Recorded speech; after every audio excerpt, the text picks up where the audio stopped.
તો બીજી તરફ ભરૂચમાં પણ મેઘરાજા મન મૂકીને વરસ્યા હોવાની વિગતો અત્યારે સામે આવે છે। મેઘમહેર જોવા મળી રહી છે ભરૂચમાં પણ। તો શહેરમાં ધોધમાર વરસાદ વરસ્યો છે, તો બીજી તરફ નીચાણવાળા વિસ્તારોમાં વરસાદી પાણી ભરાઈ ગયા છે। પાંચબત્તી સેવાશ્રમ રોડ પર વરસાદી પાણી ભરાયા છે, ત્યારે પાણી ભરાતા વાહન ચાલકો અટવાઈ ગયા છે। વાહન ચાલકોને હેરાન પરેશાન થવાનો વારો આવ્યો છે।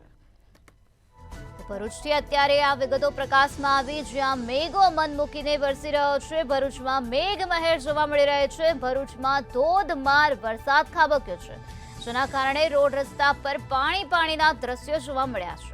તો વાહન ચાલકોને મુશ્કેલી વેઠવાનો વારો આવ્યો છે। વાહન ચાલકો આવા વરસાદી પાણીમાં અટવાઈ ગયા છે, તો કેટલાક વાહન ચાલકોના વાહનો આવા વરસાદી પાણીમાં બંધ થયા હોવાની વિગતો પણ સામે આવી છે। તો બીજી તરફ સ્થાનિકોને પણ રોડ રસ્તા પરથી અવરજવર કરવામાં મુશ્કેલી વેઠવાનો વારો આવ્યો છે। ધોધમાર વરસાદના કારણે ભરૂચના નીચાણવાળા વિસ્તારમાં અત્યારે વરસાદી પાણી ભરાવાની સમસ્યા સર્જાઈ છે।